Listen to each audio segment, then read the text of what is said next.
Hello everybody, how are you doing today? Glowplasma231 here, and today I am here to talk about Weekly Shonen Jump, issue number 31 of 2023.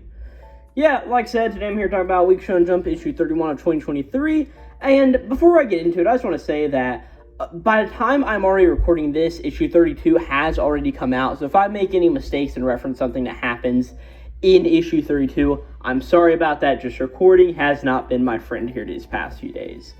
But to get into it, I feel like this was a pretty good week of Jump. It definitely had its falling downs, but I also thought it was pretty good. And also this week, we have a really interesting thing happening in that Mashle, Magic, and Muscles has actually ended, which is crazy to me because ever since I started reading Weekly Shonen Jump, Mashle's actually always been there. I mean, whenever I started my spreadsheet, which I started in May of 2021, Mashle was one of the first 7 series that I covered. And it's not, I didn't actually talk about them, but it was the first 7 I ranked. So I hold a lot of happiness towards Mashle, meaning that only 5 of those series that I started reading in the beginning are actually still around, which I don't know how that makes me feel. But yeah, like I said, if you've not watched one of these videos before, how I do this is I have a set reading order. I read stuff in Weekly Shonen Jump in. I'm going to be talking about everything I read in that order. I have 13 series this week, and then as I go through it, I will just talk about the chapter, what I thought about it, sort of all that good stuff, any characters that stood out, and then I will go through and I rank every chapter every week from what I think is the best chapter to the worst chapter. And I have all of those rankings here, and I also pick a character of the week. So I'll be going through all of that at the very end of the video. So if you just want to see that, you can go to the end to see my opinion. But if you want to actually hear the opinions, I'm going to be going through them here. So to get started this week, we have Undead Unluck chapter 165. This chapter is all about sort of Shin and Mui sort of going through and doing their thing. We have a really awesome fake out here in the beginning, because last time we saw how stupidly powerful Mui was, and this chapter we sort of see that she's the same old Mui that she's always been, which is really just a really nice thing to see, being that Shin and Mui are probably 2 of my favorite Undead Unluck characters, with just how they are, and I really like sort of Fuko's reaction as she's watching the 2 of them, and the whole thing of Fuko just standing out and not going into fight is pretty cool, and all just to see who will win in the end, Mui or Shin. It's just a really fun chapter with 2 characters that I really love, and for that point, like for character of the week, I didn't pick either Shin or Mui, but I think especially Mui had a really nice showing, sort of seeing her now in the current arc, and like I said, I just love these 2 characters, so it's really fun to see them both. Next chapter I read was the final chapter of Mashle, Magic, and Muscles, chapter 162. In this chapter, I really love the color page spread at the beginning, and I also love the chapter title, which is Mash, Burn Dead, and Generally Happy Ending. Like, it's just the perfect chapter title for Mashle. Like, I love how we see all of the characters just, like, in this sort of cream puff bakery or whatever it is that Mash is doing. We just see Finn, Dot, Lance, and we also see Lance's little sister, Annie. I forget what her name is. I probably should just look at the chapter to actually see it, but we see her throughout this entire thing. I forget what her name is. I'm looking at this now, but yeah, I'm missing. I think it's like Annie or Anna or something. It's something like that, starts with an A. But like seeing all of them, seeing all of the Magna Lupus here, seeing all of the people from the evil magic school where Domina hailed from. And just seeing just everybody, all of the reformed bad guys good, even seeing like Order back alive, and just all of the characters, it's just really nice. I also love the detail how both Headmaster Wahlberg and Mash's dad, Oregro, are sitting together. That's just a nice thing. But also just the whole thing of Mash not even going to the ceremony to get donned as the new magic guy, the Divine Visionary, that's the term. And just seeing how everybody else is going across it, and how, like, he even says that he thinks everybody deserves the right to be happy. And he's like, those without magic looking at him, and Lance's sister, and he's like the sister-obsessed cowards looking at, of course, Lance, the unpopular kids into delusional, looking at both women and die. And just going through it, talking about the people who did some bad stuff, all of the reformed bad guys, and then just seeing order to who's a role obsessed and a narcissist to like Rio Grande's.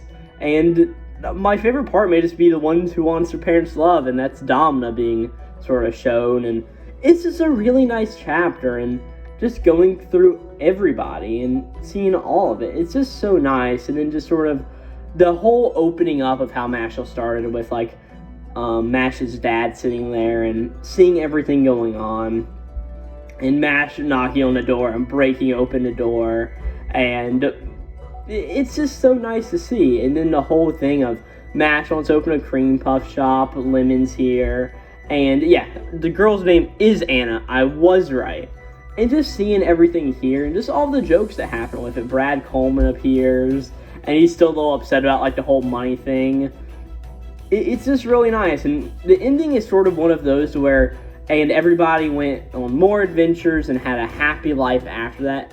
Like, I sort of wish we were maybe able to see a bit more, but I understand the whole point of the series was see the death of Innocent Zero, and also that Hajime Kimoto, the author, really has been struggling with writing the series, not as much as like Yuki Tabata from Black Clover or a My Hero Academia Kohei Horikoshi. I mean, we don't have any of those chapters this week to even talk about, so I mean, it shows you how those authors are sort of dealing with it. But we know from like author comments that he's been for a long time now, like, oh, I just want it to be over with, and all that sort of thing. So in the end, I'm really glad I was able to read Mashle, and I probably will collect the rest of the collected volumes here in the States. So yeah, just I'm happy Mashle had a good, happy ending, but out of all of the chapters this week, it was just a very middling chapter. I mean, just not really much to go on it. The next chapter was the Ichinose's Family Deadly Sins, chapter number 31. And this was all about the grandma, I think her name is Sachi, and the grandpa, I think his name is Kozo, and sort of how they met each other and all the things going on for them. And it's a sad thing, and oh, look at that. I mean, I just don't really have a whole lot to really say on it. It was another one of those chapters where, alright, it was fine. It's going to get to plot across, but it hasn't been over my favorite Ichinose's Family Deadly Sins chapter in a while. Next thing I read was Martial Master Sumi, or MMA, chapter 3. Now, the way I do it is, back in the day, Jump used to have the whole idea of a jump start, which is, in the States here, they'd give a series 3 chapters to catch an audience, and after that, they'd decide if they were going to translate it or not.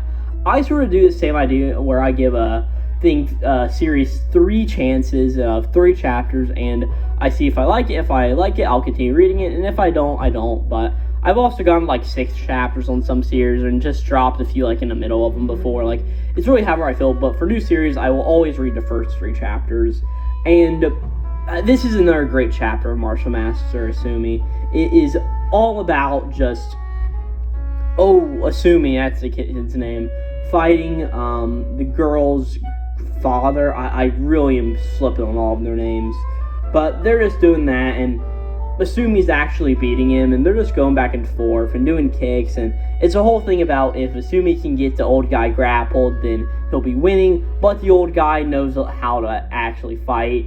So it's just a really fun dynamic, and just seeing it all go on, and eventually Asumi does an illegal move, and everybody calls him on it, so that's just how it is. But it's just really fun, and at the end of the chapter, we meet his brother, Kazuro, who is the guy his grandpa's always talking about.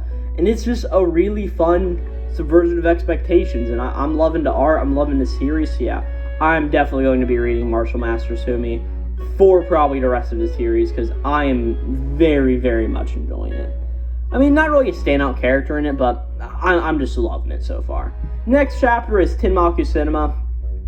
As you know, I do Tenmaku Cinema chapter reviews, so if you want my full thoughts on this chapter, I've got like a 15-minute video up on the channel right now. But it's pretty much a really nice chapter, all about Bito playing the role of Shimada in The Shore, and yeah, it's just a really awesome chapter, just showing that chapter's titled An Actor's Disposition, and it's just a really nice chapter showing that. And if you want my full thoughts on it, you can go check out the video I have on the channel. I mean, it should already be up. If it's not, it'll be up in a few days. But yeah, Bito's just a really standout character this week, and Tenmaku Cinema's normal is just awesome. The next chapter was Kill Blue. It was chapter number 11, so a few more over 10. And it's all about just like the superhuman sports guy and making just like the new most evil person you possibly can, who it's just a teenager, but you make him out to be so incredibly evil and terrible. And it's all about like the home economics club making stuff and everything going on with Norin, and they're going to do stuff and at the football field and take things down for him. And this evil guy, Tenma Tendo, which it just sounds like an evil name. Like, it sounds like somebody, if you're evil, you'd be bored of that name. It's just like, that's such a thing. And this guy's just so crazy that they're going to do a fighting competition, a soccer thing where it'll be Otogami and versus this dude, and they can recruit a few people. So, and Otogami really makes it out to beat it. He's doing this for the home ec club, but also he's probably doing it for Norin also. I mean, it's just a fine chapter. I don't really have too much to say about it, but it is fine. It's Kill Blue chapter 11. And again, I don't think there's really a standout character from this one. Next chapter I read was Icehead Gil, chapter 2. I still don't get the title of Icehead Gil. I understand the Gil part since that's the dude's name, but I don't really understand more than that. Pretty much Gil is exploring the land, and he finds an abandoned house, or what he thinks is about, and he goes in, and there's a dude who's all passed out on the ground. He helps take care of the dude, and then there's this little girl who walks up, and we pretty much find out that this guy who was passed out, his fiance or whatever, went into the woods or whatever, and spoiler, she gets turned into a lich, so Gil has to deal with her, and it's just a whole back and forth mess of, oh yeah, it's a lich from hell, and oh no, your girlfriend or fiance or even your wife, I forget which one, is already a lich and dead. So this little girl who was the sister of the wife lady is now getting raised by the one dude at the end. So it is fine, just not much to really say about it. If I'm not mistaken, yes, this was the worst chapter this week by far. So that's where I ranked it. I said, Gil, I don't think we're making it past the 3 chapter mark, but we'll see. Next chapter was Nue's Exorcist, chapter 8, where we meet this, or no, was the gaming chapter 2 things ago? I forget. I really don't care that much about this series, but it's pretty much the fight against this one girl and Nue and Gakuro. So they're going around fighting and doing stuff, and at the end they meet each other, and we're going to see how powerful Nue is with actually some really cool art. And to be honest, the reason why this wasn't the worst chapter of the week is because I think we actually get some alright world building here with how the series is all working, and Gakuro is sort of learning the protection of it. And I feel like this would be fine if this is what the chapter is and not just a bunch of girls with big boobs to look at. Oh, it's funny, but I don't think this is a terrible chapter, and it shows a lot of cool stuff, but still, this series just isn't great. And while it wasn't why I normally read the series, a dumpster fire that you just have to laugh at because it's so bad, I do feel like this was a fine chapter altogether. One that, like I said, really gives you a lot of world building. But hey, I'm only going to let you know, this was the second worst chapter of the week, so. But the next one was not the third worst chapter of the week. It was actually a chapter I really enjoyed a whole bunch, because this is Fabricant number 100, chapter 28. So pretty much this chapter is a bunch of that stuff of last time we saw Ayako, because apparently there's 2 different ones. One of them is a Fabricant, one of them is a real one, with both Ashibi and Fabricant number 1 running across one, and Ayako's brother running into the other one and stabbed whichever one that one was through. And there's the whole thing at the beginning where Ashibi is standing here, and he's like, so is this a real Ayako or a fake one? And he ends up slashing his arm open just to show and see if she reacts, then yeah, they can't resist my blood, so yeah, they'll come after me and it's the real one. And we pretty much learned that this is the real Ayako. We then cut over to where the brother is being stabbed through the chest, And we see that, yeah, that one was a fake Ayako. It wasn't the real thing. So there's a whole thing figuring out here, and they're like, how did you figure out that we weren't the real Ayako's brother? I really need to learn this brother's name. But the brother is just like, well, I would have killed either one. And it's like, alright, this Ayako is the fabricant. This is a cool little subversion of expectations. That, yeah, there's the actual one that lost, one that was good. And the fabricant that sort of changed itself to look like Ayako changes itself to look like Ayako's brother. So that's pretty cool. So Ashibi then talks with the real Ayako, and they sort of talk everything out, and fabricant number 100 takes him through, and they run in. Oh, Mr. Kugi, that's the guy's name, Kugi. That's Ayako's brother, Kugi. I found it out here, and we see that, all right, Kugi's here. That's pretty cool. And but we just know the real one got stabbed through, so this one is obviously a fake one. But Ayako realizes this and pretty much screws him up and kills him, and there's a whole thing about how they don't care about each other, and it's the whole thing that we saw about a little while ago, and pretty much the whole message is the more you care about yourself, the more you're easily sacrificed. And we see a moment where, oh no, what ended up happening was the real Ayako hesitated, and this fabricant of Kugi ends up stabbing her through the chest, and it's actually a really cool moment in panel to see oh crap, she's actually probably dead this time. And I forget if it's next week or the week afterwards, but we get a flashback. I'm actually going to check the newest chapter. Like I said, this is why you don't talk about this stuff in this order. Is next week. So pretty much we get the beginnings of a slight flashback to it, but this is just a really awesome chapter of Fabricant 100, and I think Ayako is a really good character in this, along with Kugi, but neither of them got my character of the week. Next chapter after that is Akane Banashi, chapter 68, and in this chapter we sort of get the end of Karu's around, and just all of the stuff talking about her. We see that she ends up getting 93 points for her performance, and it's just a bunch of talking about it, and we eventually see that Gakuro is sitting here with Mikeru. They're pretty much two of the other students under Master Shiguma, so though they both meet up and are looking at Akane's performance and watching his whole written Saikai on TV, we even see that Mr. Shiguma walks in, and he even makes a note of, oh, I'll watch it too, so he's going to also be looking at Akane's performance.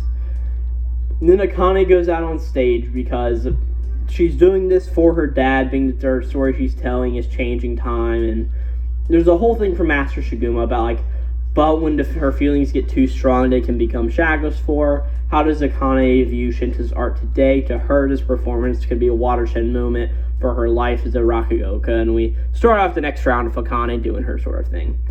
Again, this is how I've thought about Akane Banashi for a long time. Good chapter. I mean, it's nothing terrible whatsoever, but it's just a middling chapter that's alright, I'm excited to see what happens next week. Let's go. And that's really all I have to say about it.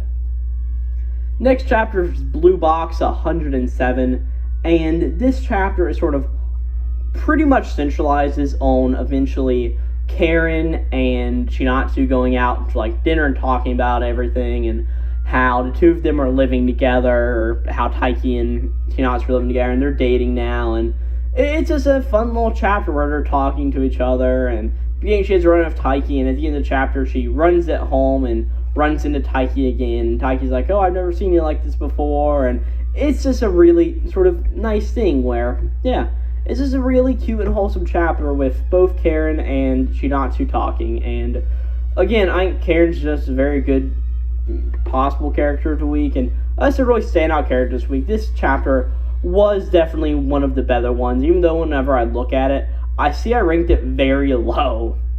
But the next chapter is obviously what was the best chapter of the week, and it is the Elusive Samurai, chapter 116. It is finally the Gimba chapter, and Gimba and this other shinobi girl, Natsu, they're going around making the bombs and getting into a bunch of shenanigans while doing it, and we see at the beginning Natsu's like, maybe I could uses to kill Tokiyuki's group, but her and Gimba get along really well. They are stealing all of the stuff, just going through and finding out that the bombs have sulfur made from poop in it. So we're going through, and eventually at the end of the chapter, they make some good bombs and are all really happy about it and have a lot of fun. And we even see Gimba's face because he gets poop all inside of his mask after they blow stuff up. And I'm guessing that most people have probably watched or read Assassination Classroom. Gimba resembles Karma so incredibly much.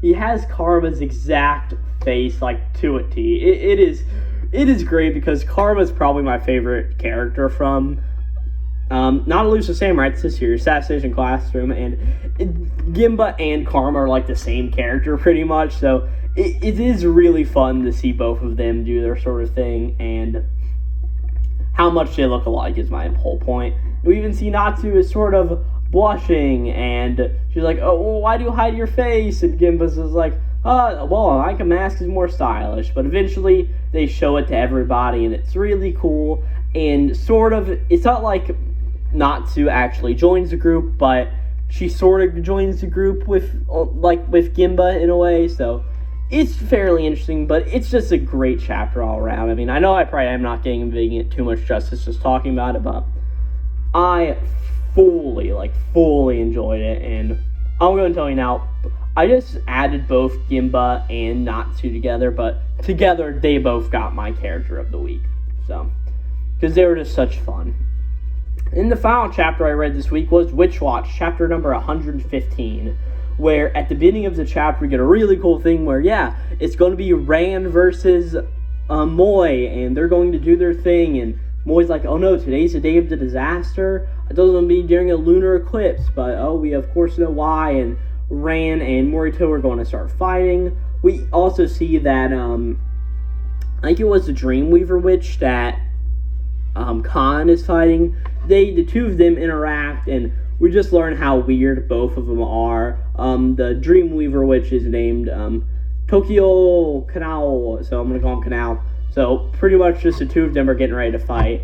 And then the rest of the chapter is really just about Keigo fighting against the Earth Shaper Witch, which I already forget her name again, but it doesn't really matter that much, I don't think. But just sort of how the two of them are fighting, and on Keigo's wrist, oh no, there isn't a crescent moon, so he can't turn into an ogre. Or not ogre, a werewolf, and they're just going through, and it's just a really cool thing where eventually he uses his float ability in the ring that we saw, like, at this point, like, a year and a half ago. I mean, it's been a while since that originally happened. And they're just going through it and fighting. And at the end of the chapter, Keigo gets a good hit on the girl. I think her name's like Kumogi. I think that sounds about right, like Kumogi or something.